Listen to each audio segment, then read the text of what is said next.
Scotland's history is a maritime history. For centuries, the sea was not a barrier, but the nation's primary highway for transport, trade, and warfare. Positioned as a vital choke point between the Norwegian Sea and the open Atlantic, Scotland was inevitably shaped by naval ambitions. In the early feudal era, the Norse influence was absolute. The Highland Birlinn, with its shallow 3-foot draft, allowed for rapid beach landings and even transport across land portages.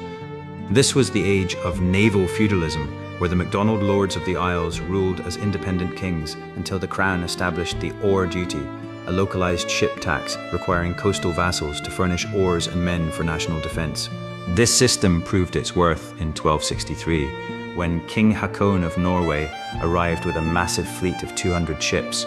King Alexander III of Scotland chose a strategy of attrition. He avoided a direct sea battle, relying on autumn storms to disrupt the invaders at Largs.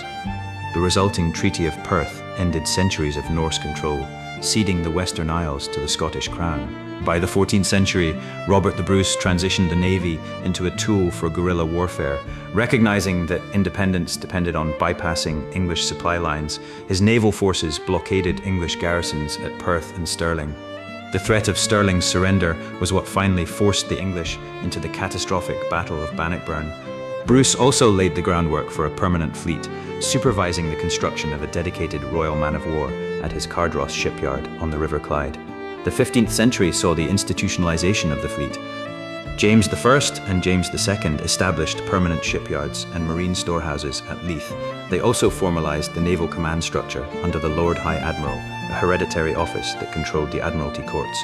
This investment culminated in the Stewart Golden Age.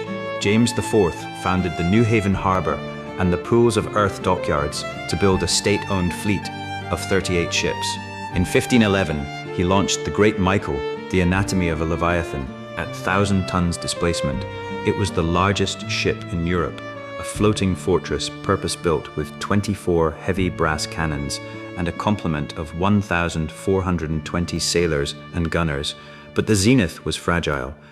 After the defeat at Flodden in 1513, the Crown's majestic fleet was sold to France to pay off royal debts. Scotland regressed to a total reliance on privateers, granting letters of marque to merchant families like the Bartons, who used their own heavily armed ships to capture enemy prizes. The 17th century was a period of decline and disaster. Following the Union of the Crowns in 1603, Scottish foreign policy was absorbed by London, making Scottish shipping a target for England's enemies.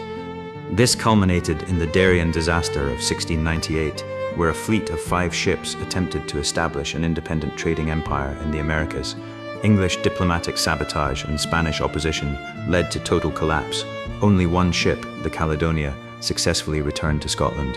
In its final decade, the Scottish Parliament established a small flotilla of purpose-built frigates, like the Royal William and Royal Mary, to protect local commerce.